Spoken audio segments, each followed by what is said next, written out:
Assalamualaikum warahmatullahi wabarakatuh. Selamat pagi teman-teman. Apa kabarnya hari ini? Semoga selalu sehat, semoga selalu dalam lindungan Allah Subhanahu wa taala. Amin. Nah, melihat keadaan alam yang seperti ini, kalian harus tetap menjaga kesehatan seperti mencuci tangan, kemudian memakai masker, social distancing atau berjaga jarak. Sebelumnya, perkenalkan nama saya Agnesti Oktiana. Saya di sini akan menjelaskan tentang tema 7 yang bertema peristiwa dalam kehidupan, subtema 1, peristiwa kebangsaan masa penjajahan dalam pembelajaran kelas 1, kelas 5. Baiklah teman-teman, di sini saya akan menampilkan sebuah video penjajahan di Indonesia.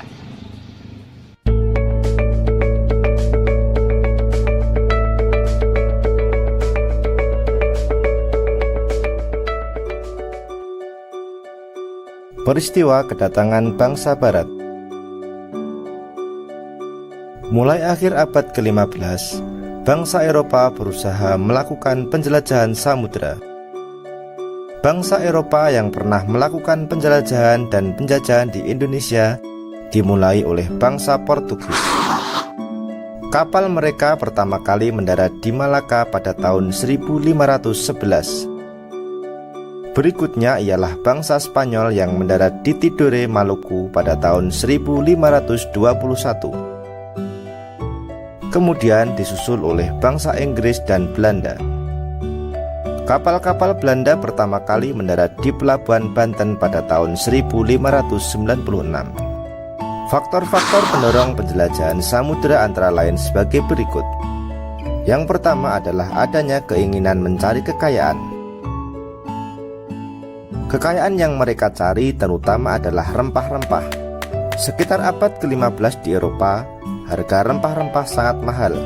Harga rempah-rempah semahal emas. Mereka sangat membutuhkan rempah-rempah untuk industri obat-obatan dan bumbu masak. Kemudian faktor yang kedua adalah adanya keinginan mencari kejayaan. Di Eropa, ada suatu anggapan bahwa apabila suatu negara mempunyai banyak tanah jajahan, negara tersebut termasuk negara yang jaya.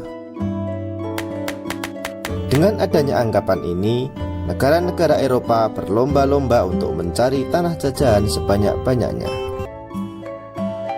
Faktor yang ketiga adalah adanya keinginan menyebarkan agama. Selain mencari kekayaan dan tanah jajahan, bangsa Eropa juga membawa misi khusus. Misi khusus tersebut adalah menyebarkan agama kepada penduduk daerah yang dikuasainya. Tugas mereka ini dianggap sebagai tugas suci yang harus dilaksanakan ke seluruh dunia. Faktor yang keempat adalah perkembangan ilmu pengetahuan dan teknologi. Ilmu pengetahuan dan teknologi berkembang pesat. Contohnya adalah sebagai berikut. Yang pertama, dikembangkannya teknik pembuatan kapal yang dapat digunakan untuk mengarungi samudera yang luas. Yang kedua, ditemukannya mesiu untuk persenjataan. Senjata dapat digunakan untuk melindungi pelayaran dari ancaman bajak laut dan sebagainya. Yang ketiga adalah ditemukannya kompas. Kompas digunakan sebagai penunjuk arah sehingga para penjelajah tidak lagi bergantung pada kebiasaan alam.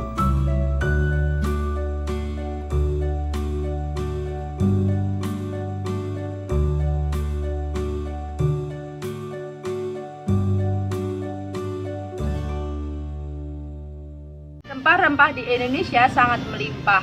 Hal tersebut terjadi juga saat penjajahan dahulu sampai sekarang untuk mesejahterakan rakyat Indonesia.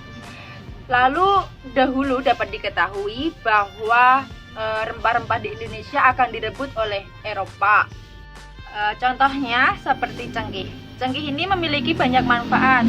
Misalnya dapat digunakan sebagai bumbu masak atau keadaan bunga utuh.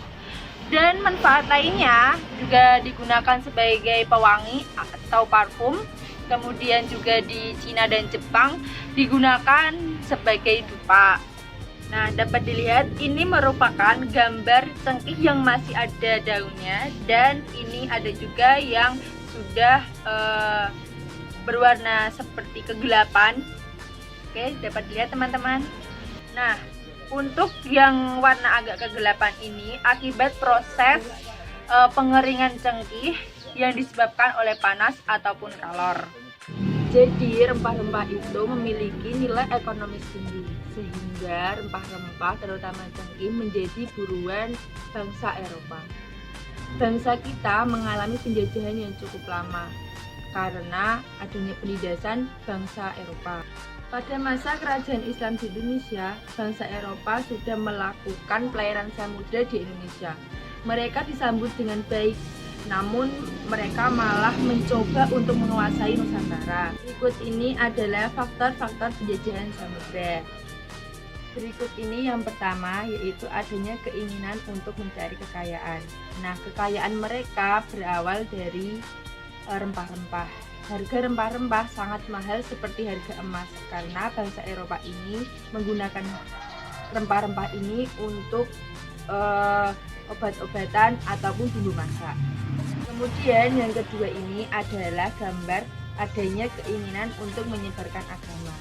Jadi bukan hanya untuk menguasai Nusantara dengan rempah-rempah yang melimpah, tetapi misi Eropa juga untuk menyebarkan agama. Tugas ini sangat suci dianggapnya karena tugas ini nanti akan dilaporkan oleh bangsa Portugis. Kemudian gambar yang ketiga ini adalah gambar adanya keinginan mencari kejayaan. Nah, misi yang selanjutnya dilakukan Eropa adalah mencari sebanyak-banyaknya tanah penjajahan karena mereka menganggap bahwa negara yang dijajah adalah negara yang kaya. Kemudian yang keempat ini adalah gambar perkembangan ilmu pengetahuan dan teknologi. Contohnya berkembangnya teknik pembuatan kapal untuk mengarungi samudera. Kemudian contoh selanjutnya adalah ditemukannya kompas. Kompas ini digunakan untuk para penjajah untuk petunjuk arah dan tidak tergantung pada kebiasaan alam. Teman-teman, kali ini saya akan mengajak kalian untuk mengerjakan soal yang memiliki aspek apa, mana, kapan, siapa, bagaimana dan mengapa tentang kedatangan bangsa Barat. Nah, yaitu siapa yang dimaksud dengan bangsa Barat? Nah, yang dimaksud bangsa Barat yaitu bangsa Eropa ataupun bangsa Portugis.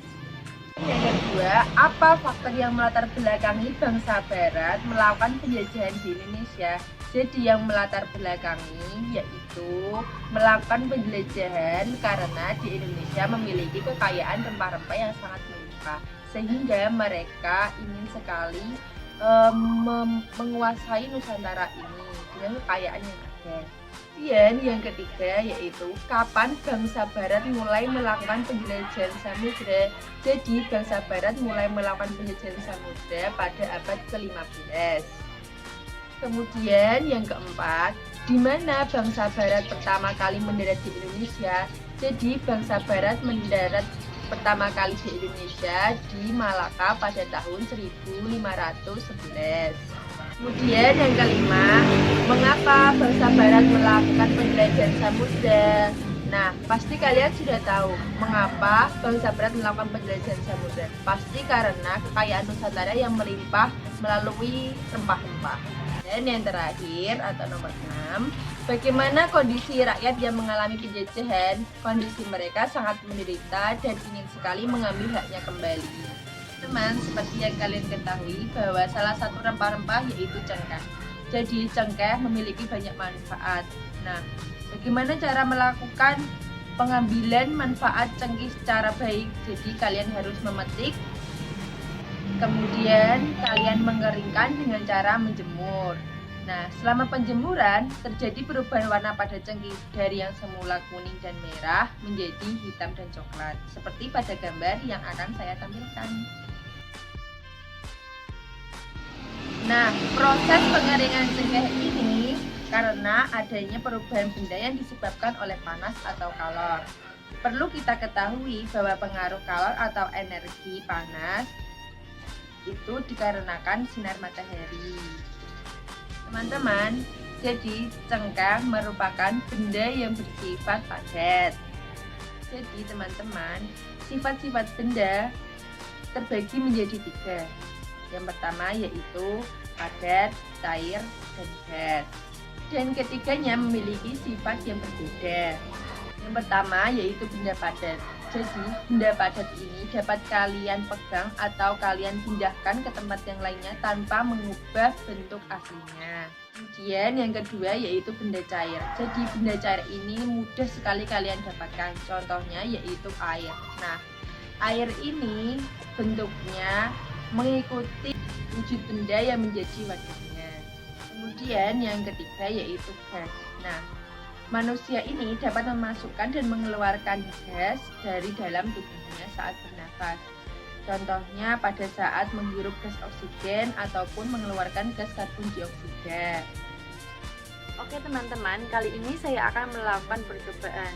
Nah, percobaan ini alat dan bahannya adalah ada gelas, ada ember yang saya sudah mengisi dengan air, dan ada buku catatan. Selanjutnya saya akan melakukan percobaan. Baiklah teman-teman, ini adalah ember yang sudah saya isi dengan air 3/4 ember. Nah, selanjutnya saya mengambil gelas ini, saya masukkan ke dalam ember dengan bentuk tertutup.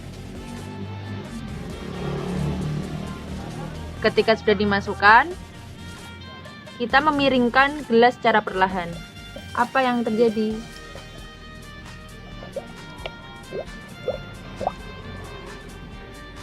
Dapat kita lihat bahwa gelas yang sudah saya masukkan ke dalam air ini mengeluarkan gelembung-gelembung yang berarti terdapat rongga udara di dalam gelas.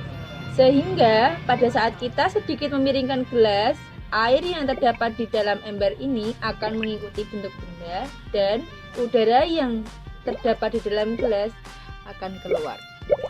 Teman-teman, itulah yang dapat saya sampaikan. Apabila ada kekurangan mohon dimaafkan. Tetap jaga diri, jaga imun, tetap ikuti protokol kesehatan, dan wassalamualaikum warahmatullahi wabarakatuh.